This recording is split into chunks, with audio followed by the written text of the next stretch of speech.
नमस्कार, हर हर महादेव में आपका पुनः स्वागत। आज हम लेकर के आए हैं महाभारत की शिक्षाएं, जिसमें हम पहली शिक्षा लेते हैं वन पर्व से। देखते हैं इसमें हमें क्या संदेश दिया गया है। येषां त्रीण्यवदातानि विद्या योनिश्च कर्म च क्षमा करें येषां त्रीण्यवदातानि विद्या योनिश्च कर्म च ते सेव्यास्तः समास्या हि शास्त्रेभ्योऽपि गरीयसी। ये वन पर्व महाभारत से लिया गया है। इसका अर्थ है जिनके विद्या, कुल और कर्म ये तीनों शुद्ध हों, उन साधु पुरुषों की सेवा में रहे। उनके साथ बैठना उठना शास्त्रों के पढ़ने से भी अधिक अच्छा होता है। तो कहने का अर्थ ये है कि जो मनुष्य, जो पुरुष अब विद्या में बढ़े हुए हों, कुल में बढ़े हुए हैं और कर्म में बढ़े हुए हों, यानी जिनकी विद्या, जिनका कर्म और जिनका कुल ये तीनों शुद्ध हों, वो ऐसे सज्जनों की संगति हमें अवश्य करनी चाहिए। उनके साथ बैठना उठना, बातचीत, आचार विचार रखना चाहिए, व्यवहार रखना चाहिए। इससे क्या होता है कि हमें बहुत लाभ होता है हर स्तर पर। और ऐसे व्यक्तियों की संगति के लिए कहा गया है कि ऐसे व्यक्तियों का संग मिलना शास्त्रों के अध्ययन से भी अधिक श्रेष्ठ है। अब देखते हैं अगले श्लोक में क्या कहा गया।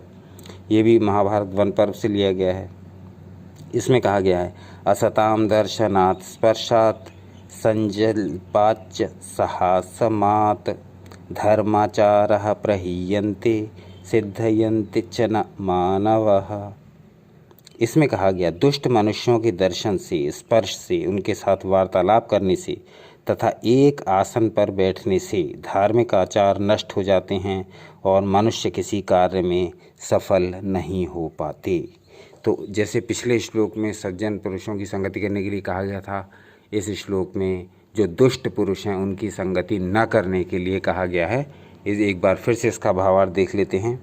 दुष्ट मनुष्यों के दर्शन से, दुष्ट मनुष्यों को देखने से, दुष्ट मनुष्यों को छूने से, स्पर्श से, दुष्ट मनुष्यों के साथ वार्तालाप करने से, बातचीत करने से तथा उनके साथ बैठने से धार्मिक आचार नष्ट हो जाते हैं और मनुष्य किसी कार्य में सफल नहीं हो पाते। तो पहले श्लोक में सज्जनों की संगति करने के लिए कहा गया और दूसरे श्लोक में दुष्ट पुरुषों की संगति त्यागने के लिए कहा गया।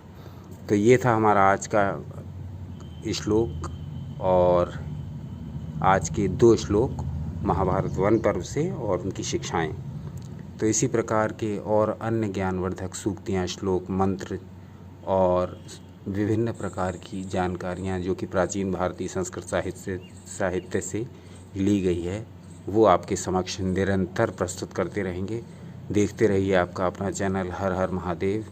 आपका अनमोल समय हमें देने के लिए बहुत बहुत धन्यवाद।